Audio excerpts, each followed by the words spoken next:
Hello aspirants, welcome back. Welcome to this wonderful platform. या AP अकॅडमीच्या online प्लॅटफॉर्मवरती तुमचं स्वागत आहे. तर एस्पायरंट्स, आजच्या लेक्चरमध्ये आपण पाहणार आहोत difference in between sympathetic and parasympathetic system. या दोघांमध्ये असणारे मेजर डिफरन्सेस आज आपण क्लिअर करत आहोत एस्पायरंट्स. सो प्रत्येक बीट आपण थोडंसं डीप लेवलला जाऊन यामधील सर्व डिफरन्सेस आपल्याला क्लिअर करायचे आहेत. सो या दोघांमध्ये काय डिफरन्स असतो? जनरली आपण पाहिलं एस्पायरंट नर्वस सिस्टमचे आपण क्लासेस जे आहेत टाइप्स आपण कव्हर केले. One is central nervous system, then second one is peripheral nervous system. Peripheral nervous system again subdivided into two class. एक आहे somatic nervous system and the autonomic nervous system. Generally आपल्याकडे तीन प्रकारच्या muscles आहेत. एक आहे cardiac muscle, skeletal muscle and smooth muscles. Somatic nervous system mainly deals with the skeletal muscles which is in our control, ज्यांना आपण control करू शकतो. पण ज्या मसल्स ऑटोनॉमिक नर्वस सिस्टम मध्ये येतात त्यामध्ये दोन क्लास आहेत. एक आहे smooth muscle, second one is cardiac muscle which is not in our control, म्हणजे ते ऑटोनॉमिक नर्वस सिस्टम मध्ये येतात. मग जनरली ऑटोनॉमिक नर्वस सिस्टम मध्ये पण दोन क्लास आपल्याला पाहायला मिळतील. First one sympathetic system and second one parasympathetic system. Then आजच्या लेक्चर मध्ये आपण हेच पाहणार आहोत की what is the actual difference in between this two system. तर जनरली पहा एस्पायरंट, जर एखादी सिस्टम ही ऑटोनॉमिक आहे, एखादी सिस्टम ही आपल्या बॉडीच्या कंट्रोलमध्ये नाहीये, it is under control of nervous system, म्हणजे आपल्या कंट्रोलमध्ये नाहीये, सोमॅटिकच्या कंट्रोलमध्ये नाहीये, तर ही सिस्टम रेग्युलेट झाली पाहिजे, ही सिस्टम बॉडीमध्ये मेंटेन झाली पाहिजे. फॉर एक्झाम्पल, आपल्या बॉडीमध्ये सिम्पॅथॅटिक सिस्टमचा रोल आहे हार्ट रेटला इम्प्रूव्ह करणे और इन्क्रीज करणे, आणि पॅरासिम्पॅथॅटिकचा रोल आहे हार्ट रेटला डिक्रीज करणे. याचा अर्थ ह्या दोन्ही सिस्टम एकमेकाच्या अपोजिट वेने काम करतील तर ते मेंटेन कडे राहतात. जर heart rate below the level गेले that may be leads to the bradycardia. जर हार्ट रेट मोर दॅन 72 वरती गेले तर त्यांना आपण टॅकिकार्डिया असं म्हणतो. आणि दोन्ही सिच्युएशन आपल्यासाठी अबनॉर्मल आहे. We want normal situation, it means we want maintained condition. आणि ह्या दोन्ही सिस्टमचा रोल असतो एकमेकाच्या अपोजिट, त्यामुळे ह्या दोन्ही सिस्टम एकमेकाला अँटागोनिस्ट म्हणून काम करतात. मग आपल्याला हेच बघायचं आहे. जनरली सिम्पॅथॅटिक सिस्टम ही ऍक्टिव्हेट असते. So whenever you are in the fight or flight mode, sympathetic system he activate असते ज्याला तुम्ही अग्रेसिव्ह असता, फाईट मध्ये असता किंवा फ्लाइट मध्ये, इट मीन्स जम्पिंग मध्ये, रनिंग मध्ये, एक्सरसाइज मध्ये असता, त्यावेळेला ही सिम्पॅथॅटिक सिस्टम ऍक्टिव्हेट असते. पण ज्या वेळेला तुम्ही रेस्ट किंवा डायजेस्टिव्ह कंडिशन मध्ये असता किंवा डायजेस्ट मध्ये असता त्यावेळेला पॅरासिम्पॅथॅटिक सिस्टम ही ऍक्टिव्हेट असते. हा डिफरन्स आहे ना, हा डिफरन्स आहे. मग आपण आता वन बाय वन यांचे सर्व डिफरन्सेस क्लिअर करूया आजपर्यंत. सिम्पॅथॅटिक अँड पॅरासिम्पॅथॅटिक सिस्टम मध्ये it is a part of autonomic nervous system. हे दोन्ही पण पार्ट कशाचे आहेत? ऑटोनॉमिक नर्वस सिस्टमचे पार्ट आहेत. सो यामध्ये पहिला पार्ट आहे सिम्पॅथॅटिक सिस्टम. येस, तर सिम्पॅथॅटिक सिस्टम याला आपण सेकंड नेम देऊ शकतो adrenergic system. Okay aspirant, sympathetic system it is also called as a adrenergic system and parasympathetic system याला पण सेकंड नेम आहे parasympathetic system. It is also called as cholinergic system. Okay, so आजच्या या session मध्ये we wanted to cover the actual differences in between this two system. पहा, difference आपण एकदम basic to advance level पर्यंत clear करणार आहोत एस्पायरंट्स. फर्स्ट डिफरन्स इथे घ्या, या सिस्टमचा thoracolumbar outflow असतो. Yes, the system is originated from thoracolumbar origin, or याला आपण दुसरं नाव देऊया आउटफ्लो. याचा अर्थ या सिस्टमच्या ज्या स्पायनल नर्व असतात ह्या स्पायनल कॉर्डच्या थोरॅसिस आणि लुंबार रिजन मधून ओरिजिनेट होतात. जसं की इथं तुम्हाला डायग्रामॅटिक प्रेझेंटेशन मध्ये दाखवतो. प्रिव्हियस लेक्चर मध्ये आपण स्पायनल कॉर्ड पाहिलाय. This is the part of brain आणि हा आहे तुमचा स्पायनल कॉर्ड. हा नेक रिजन आहे cervical, then this is thoracic, lumbar, sacral आणि हा लास्ट वाला कोसिजियल आहे. जर एखादा नर्व फायबर इथून रिलीज होत असेल तर हा आहे थोरॅसिस. T1 to T12 हा थोरॅसिस आहे. C1 to C8 हा सर्वायकल आहे. L1 to L5 हा लुंबार आहे. S1 to S5 हा सॅक्रल आहे. ओके, तर जे नर्व फायबर थोरॅसिस आणि लुंबार मधून ओरिजिनेट होते that is called sympathetic system. म्हणजे तो नर्व फायबर हा सिम्पॅथॅटिकचा कन्सिडर केला जातो. आणि पॅरासिम्पॅथॅटिक सिस्टम याचा अर्थ असा असतो क्रॅनिओसॅक्रल आउटफ्लो. यामध्ये जो आउटफ्लो असतो तर तो असतो क्रॅनिओसॅक्रल आउटफ्लो. इट मीन्स यामध्ये क्रॅनियल प्लस सॅक्रल नर्व असतात. प्रिव्हियस लेक्चर मध्ये आपण क्रॅनियल नर्व्स पण कंप्लीट केलेले आहेत.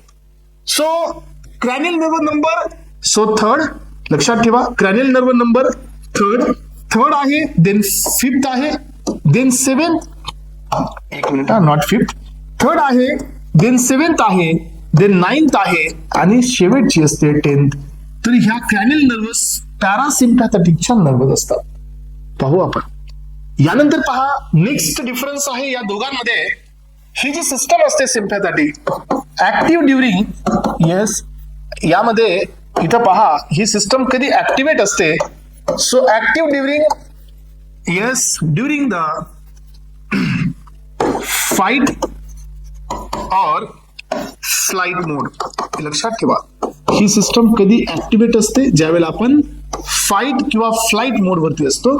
आणि ही ऍक्टिव्ह कधी असते, ऍक्टिव्ह ड्युरिंग, येस, रेस्ट और डायजेस्ट मोड. एकतर ही रेस्ट अँड म्हणा अँड डायजेस्ट या कंडिशन मध्ये ही ऍक्टिव्हेट असते. हा झाला सेकंड डिफरन्स. फर्स्ट डिफरन्स तुमच्या समोर आहे.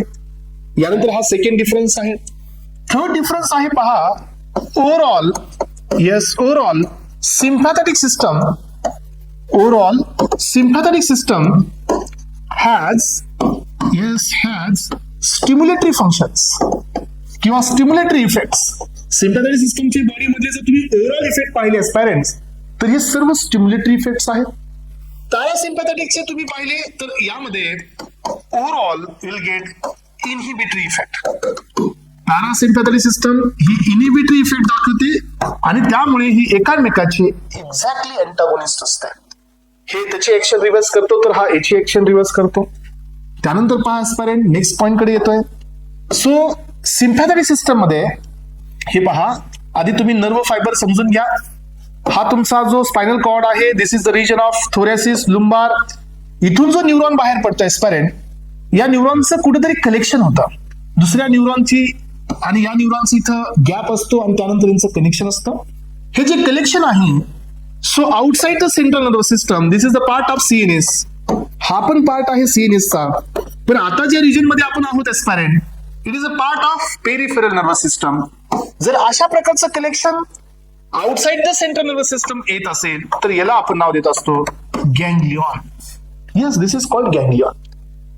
आणि पहा, गँग्लियॉनच्या आधीचं जे फायबर असतं that is pre ganglionic fibre. Pre ganglionic fibre. गँग्लियॉनच्या नंतरचं जे फायबर असतं this is post ganglionic fibre.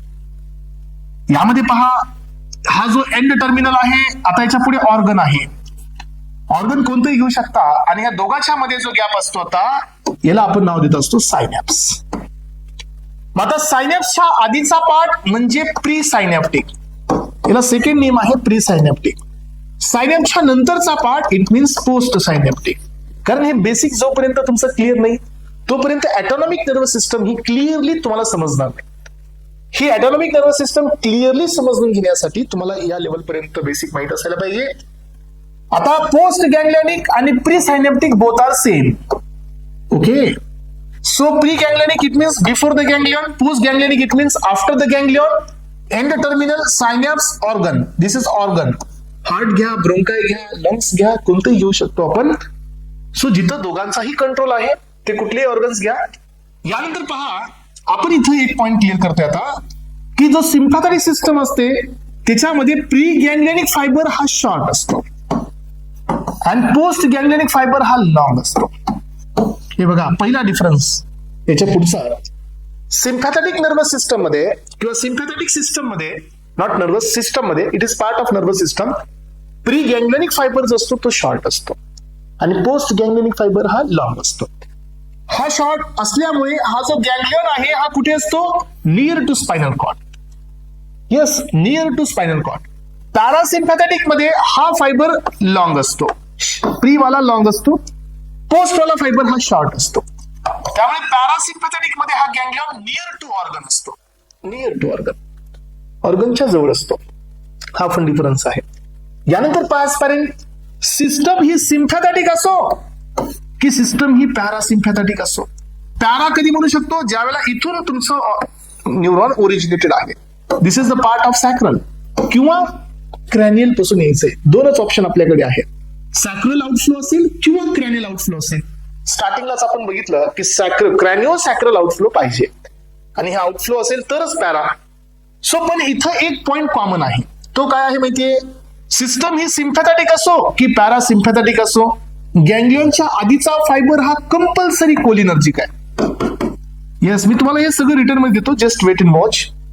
System ही पॅरासिम्पॅथॅटिक असो किंवा सिस्टम ही सिम्पॅथॅटिक असो, गँग्लियनच्या आधीचा जो फायबर असतो तो प्री गँग्लियनिक फायबर हा ऑलवेज कोलिनर्जिक असतो.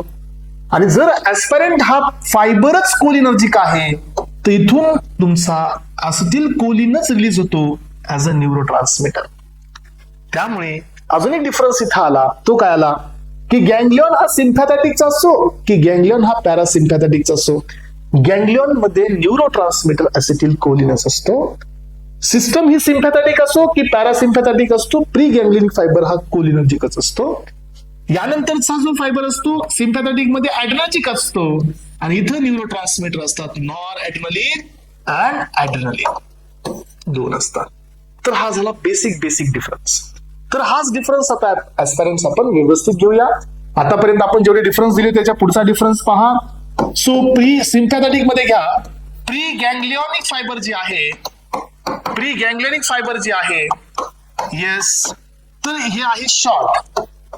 आणि पोस्ट गँग्लियनिक फायबर जी आहे, पोस्ट गँग्लियनिक फायबर जी आहे, येस, पोस्ट गँग्लियनिक फायबर जे आहे ते आहे लॉंग.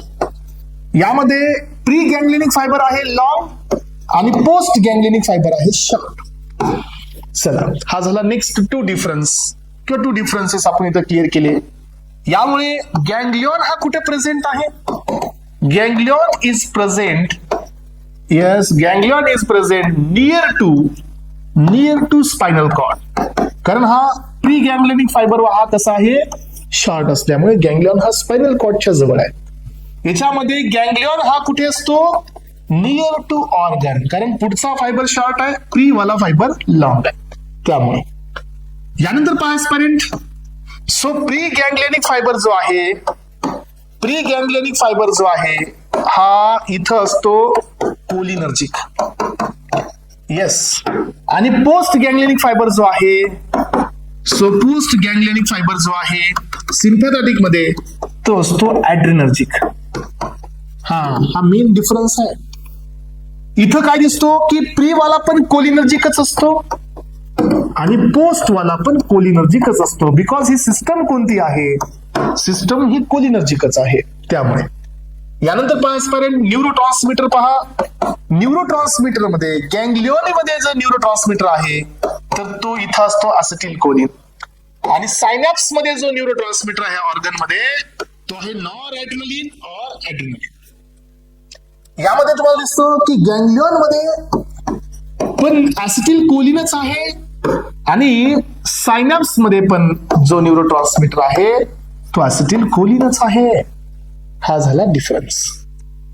सो एस्पायरंट्स, आपल्या बॉडीमध्ये majority of the organs having both the innervation, sympathetic as well as parasympathetic. काही असे बी ऑर्गन्स आहेत ज्यांच्याकडे सिंगल इनर्वेशन आहे, जसं की इरेक्टर मसल्स असतात बघा, त्याच्याकडे सिंगल ओरिजिनेशन आहे, just sympathetic system. Parasympathetic सिस्टमचं origination नाही आहे. अशा प्रकारचे काही एक्झाम्पल्स बी आहेत जे पुढे तुम्हाला लक्षात येतील. आजच्या लेक्चरमध्ये आपण या दोघांमधला डिफरन्स क्लिअर केलेला आहे. सिम्पॅथॅटिक अँड पॅरासिम्पॅथॅटिक दोन्ही सिस्टम हे ऑटोनॉमिकच आहेत. दोन्ही सिस्टम हे विसरल ऑर्गन वरतीच काम करतात. दोन्ही सिस्टम हे आपल्या बॉडीतील कार्डियक मसल्स वरती काम करतात. सो जनरली जर तुम्ही यांचे पॅरेंट इफेक्ट जर पाहिले असतील तर पॅरेंट इफेक्ट बी बघा. सो हार्ट वरती जो याचा इफेक्ट असतो तर तो असतो increasing heart rate, increasing force of contraction, increasing blood pressure. याचा इफेक्ट एक्झॅक्टली अपोजिट असतो, decreasing heart rate, decreasing force of contraction, decreasing blood pressure. Lungs वरती जो इफेक्ट असतो यांचा तो असतो ब्रोंको डायलेशन. येस, लंग्स वरती जो इफेक्ट आहे तो आहे ब्रोंको डायलेशन. याचा जो इफेक्ट असतो पॅरासिम्पॅथॅटिकचा तो असतो ब्रोंको कन्स्ट्रिक्शन. यानंतर नेक्स्ट जीआयटी वरती याचा इफेक्ट असतो रिलॅक्सेशन. येस, आणि पॅरासिम्पॅथॅटिकचा इफेक्ट असतो कॉन्ट्रॅक्शन. हा, तर रेस्पायरंट एक ठिकाणी ब्लड वेसल वरती यांचा इफेक्ट सेम आहे, तो आहे याचा इफेक्ट असतो डायलेशन, बीटा 2 रिसेप्टर थ्रू, आणि याचा इफेक्ट असतो कॉन्ट्रॅक्शन, म्हणजे सिम्पॅथॅटिकचेच तुम्हाला 2 इफेक्ट मिळतात, म्हणून हे तुमचा बायफिजिक फिनॉमिनॉन दाखवतो. This is called as a doctor Dale reversal phenomenon, की सिम्पॅथॅटिक कडेच दोन्ही इफेक्ट असतात. पुढच्या काही लेक्चर्स मध्ये हे एक्सप्लेन केलं जाईल. आणि सो इथं जो तुमचा M3 आहे तो पण इथं दाखवत असतो डायलेशन. ह्या दोघांचा इफेक्ट मात्र सेम असतो. हे आहे एक एक्सेप्शन. ड्यू टू एनो रिलीज, मस्कॅनिक जे आहे हे स्मूथ मसल्सला कॉन्ट्रॅक्शन दाखवत असतात. स्मूथ मसल्स म्हणजे ब्लड वेसल मध्ये ही स्मूथ मसल असतात, but still they are showing a relaxation of the dilation. याचं कारण आहे इथं एनओ रिलीज होत असतो. त्यामुळे त्यासोबतच एस्पायरंट तुम्ही युटरस वरती पहा. युटरस वरती याचं काम आहे डायलेशन. सो ऍस्टिल कोलिन किंवा कोलिनर्जिक सिस्टमचं काम आहे कॉन्ट्रॅक्शन. तर आपल्या बॉडीमध्ये हे तुम्ही पॅरेंट्स इफेक्ट बघितले, तर हे दोन्ही इफेक्ट एक्झॅक्टली एकमेकाच्या अपोजिट आहे. हे पुढच्या लेक्चरमध्ये डिटेलमध्ये क्लिअर होणार आहेत एस्पायरंट्स. पण आज आपण हे पाहिलं की sympathetic system and parasympathetic system both are the part of autonomic nervous system, आणि ह्या दोन्ही सिस्टम एकमेकाच्या अपोजिट आहेत. ओरिजिननी डिफरन्स आहे, इफेक्टनी डिफरन्स आहे. ही सिस्टम ऍक्टिव्हेट असते फाईट और फ्लाईट मोड मध्ये, ही सिस्टम ऍक्टिव्हेट असते रेस्ट और डायजेस्ट मध्ये. याचा आउटफ्लो असतो सिम्पॅथेटिकचा थोरॅकोलुंबार, याचा आउटफ्लो असतो क्रॅनियोसॅक्रल. याच्यामध्ये आपण पाहतो की तुमचा जो सिम्पॅथेटिक सिस्टम असतो हा ओव्हरऑल स्टिम्युलेटरी इफेक्ट देतो, याचे इफेक्ट ओव्हरऑल इनहिबिटरी असतात. ही सिस्टम मध्ये जो प्री गँग्लियनिक फायबर असतो तो शॉर्ट असतो, कोलिनर्जिक असतो. पोस्ट वाला लॉंग असतो, ऍड्रेनर्जिक असतो. प्री गँग्लियनिक पोस्ट गँग्लियनिक दोन्ही कोलिनर्जिक असतात. शॉर्ट वाला लॉंग असतो, आणि प्री वाला शॉर्ट असतो, लॉंग असतो, अँड पोस्ट वाला शॉर्ट असतो. गँग्लियन याचा स्पायनल कॉर्डच्या नियर असतो, याचा गँग्लियन ऑर्गनच्या नियर असतो. गँग्लियन मध्ये याच्याकडे न्यूरो ट्रान्समिटर ऍसिटिल कोलिन आहे, याच्याकडे पण ऍसिटिल कोलिन आहे. सायनॅप्स मध्ये याच्याकडे नॉरएड्रेनालिन ऍड्रेनालिन आहे, पण याच्याकडे ऍसिटिल कोलिनच आहे. असे एकदम बेसिक डिफरन्सेस आजच्या लेक्चरमध्ये आपण क्लिअर केलेले आहेत पॅरेंट्स. चला तर पुढच्या लेक्चरमध्ये आता आपण याच्या पुढे डिटेलमध्ये जाऊया. Thank you so much. Keep watching, keep sharing. Thank you so much aspirant. Have a nice day. Thank you.